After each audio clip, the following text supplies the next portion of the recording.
Halo semuanya, selamat datang di sesi bedah materi kita kali ini. Hari ini, kita bakal membongkar sebuah pedoman yang benar-benar wajib dipahami buat kalian yang berkecimpung di ekosistem pemerintahan. Kita akan ngebahas tuntas modul pelatihan pengadaan barang dan jasa pemerintah, tentunya berdasarkan update aturan terbaru, yaitu Peraturan Presiden Nomor 46 Tahun 2025. Anggap aja sesi ini sebagai cetak biru strategis kalian buat benar-benar menguasai fase pertama yang paling krusial dalam pengadaan pemerintah. Oke, langsung aja kita mulai dan lihat kenapa perencanaan ini tuh vital banget. Nah, alasan kenapa ini sangat penting bisa dirangkum dengan sempurna lewat satu kutipan klasik dari Benjamin Franklin. Dengan gagal bersiap-siap, pada dasarnya Anda sedang bersiap-siap untuk gagal. Kenapa kita mulai dari sini? Karena guys, perencanaan pengadaan barang dan jasa itu bukan sekedar urusan numpuk kertas atau formalitas birokrasi aja. Perencanaan yang akurat dengan timeline yang cukup, itu sebenarnya adalah bentuk mitigasi resiko yang paling ampuh. Bayangin aja kalau fondasi perencanaannya udah goyah dari awal, bisa dipastikan seluruh proses pengadaan di belakangnya bakal berantakan. Biar terarah, ini roadmap kita hari ini. Kita bakal bedah 5 langkah utama. Pertama, pentingnya perencanaan. Kedua, siapa aja aktor kuncinya. Ketiga, gimana cara identifikasi kebutuhan yang benar. Keempat, cara nyusun spesifikasi dan harga. Dan terakhir, kelima, soal pengadaan berkelanjutan.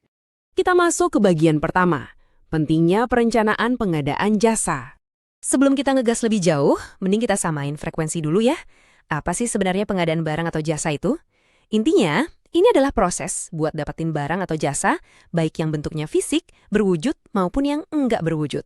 Bergerak ataupun enggak, yang bisa diperdagangkan, dipakai, atau dimanfaatkan sama pemerintah.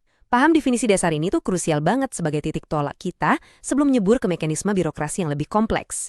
Tanpa perencanaan yang matang, mustahil kita bisa wujudin pengadaan yang transparan, bersaing, apalagi akuntabel. Lanjut ke bagian kedua. Siapa saja aktor utamanya? Pernah mikir nggak sih sebenarnya siapa sih yang pegang kendali buat ngebangun cetak biru pengadaan ini?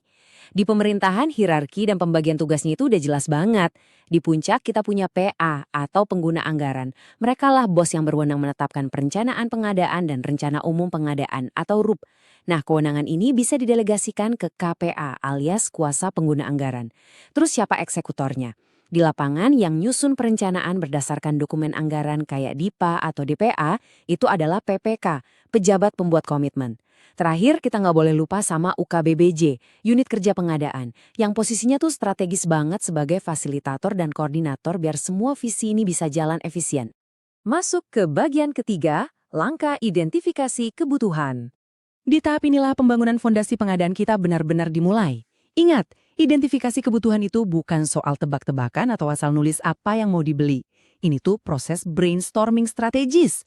Aturannya dengan jelas mewajibkan PA, KPA, dan PPK buat ngecek lagi hasil evaluasi tahun-tahun sebelumnya, lakuin analisis pasar, dan ngeliat rekomendasi strategi pengadaan. Jadi semuanya benar-benar berbasis data, bukan asumsi.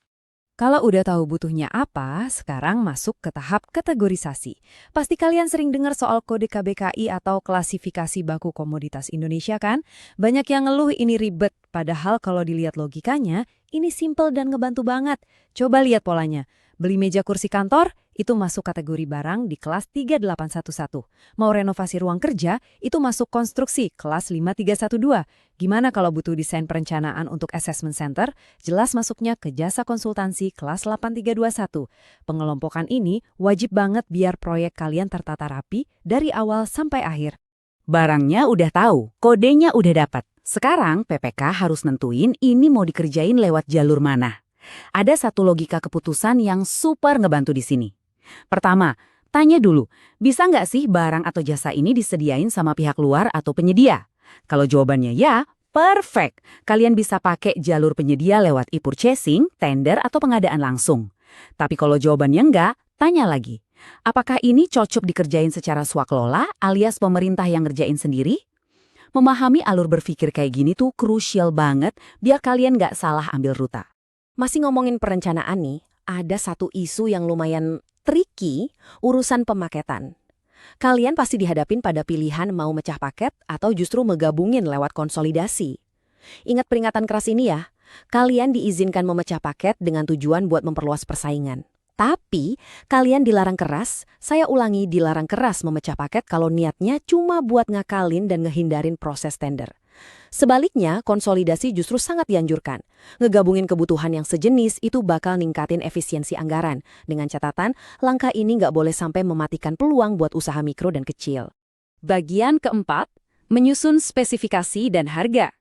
Nah, di titik inilah semua ide konseptual yang ngawang-ngawang tadi dipaksa turun jadi angka pasti dan syarat teknis yang ngikat secara hukum. Ada 2 dokumen sakti yang jadi nyawanya pengadaan, KAK dan HPS. Pertama, KAK atau Kerangka Acuan Kerja. Di sini ruang lingkup, target hasil, dan jadwal kerja dibeberkan dengan detail. Kedua, HPS alias harga perkiraan sendiri. Ini tuh angka perkiraan yang dikunci sama PPK. Dan ingat, HPS ini harganya udah harus all in, yang berarti biaya nggak langsung, margin keuntungan yang wajar buat penyedia, dan tentunya pajak kayak PPN udah harus masuk semua. 2 dokumen ini kerja barengan buat mastiin pemerintah bayar harga yang fair untuk dapat kualitas yang tepat. Dan sampailah kita di bagian kelima, prioritas pengadaan berkelanjutan. Buat saya, konsep ini benar-benar ngerubah aturan main. Pengadaan modern tuh bukan cuma soal siapa yang berani ngasih harga paling murah, no way. Setiap rupiah yang keluar dari kas negara itu harus punya efek domino yang positif. Dan ini ditopang sama 4 pilar utama.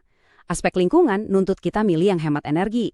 Aspek sosial merhatiin kondisi kerja yang manusiawi. Aspek ekonomi ngejar prinsip value for money sambil support produk lokal. Dan aspek institusional mastiin prosesnya bebas dari kecurangan dan persaingannya benar-benar sehat. Biar nggak cuma kedengeran idealis di atas kertas, pedoman ini ngasih contoh aplikasi nyatanya. Coba bayangin, daripada sekedar mesen lampu biasa, kenapa nggak spesifikasinya kita arahin ke lampu LED, tenaga surya sekalian, buat investasi efisiensi jangka panjang? Atau masukin syarat wajib penggunaan kertas yang udah bersertifikat eco-label. Ini contoh nyata loh, di mana keputusan simpel di meja pengadaan bisa langsung bantu ngelindungin bumi kita. Nah guys, coba perhatikan angka yang satu ini. 40%. Angka ini absolut, nggak bisa ditawar sama sekali. Seluruh institusi pemerintah diwajibkan untuk ngalokasiin, minimal banget ya, 40% dari nilai anggaran belanjanya buat produk dalam negeri, serta untuk nyerap produk dari usaha mikro, kecil, dan koperasi. Ini bukan lagi sekedar himbauan moral, ini adalah mandat tegas dari negara untuk benar-benar muterin roda ekonomi rakyat. Terus, satu lagi metrik kepatuhan yang super krusial. Perpres ini juga ngunci aturan buat paket pengadaan barang, konstruksi, atau jasa yang nilainya maksimal 15 miliar rupiah. Dengerin baik-baik, paket di bawah 15 miliar itu strictly dikhususkan buat usaha kecil, mikro, dan koperasi. Pengecualian cuma berlaku kalau emang ada tuntutan teknis spesifik yang benar-benar nggak bisa mereka handle. Jelas banget kan, arah perencanaannya berpihak penuh pada pemberdayaan industri lokal. Oke, sebagai penutup, saya mau ninggalin satu pertanyaan buat kalian renungin. Setelah tahu ilmunya, gimana penguasaan langkah-langkah perencanaan ini bakal benar-benar ngubah level efisiensi dan transparansi di institusi kalian sendiri? Ingat, perencanaan pengadaan adalah senjata terkuat yang kalian punya untuk mencegah kegagalan dan ngedorong pertumbuhan ekonomi lokal. Tolong jangan biarin ini cuma jadi sekedar formalitas. Bawa cetak biru ini kembali ke meja kalian, terapkan strateginya, dan wujudkan ekosistem pengadaan yang benar-benar berintegritas. Terima kasih banyak udah stay tune sampai akhir, dan selamat merencanakan dengan cerdas.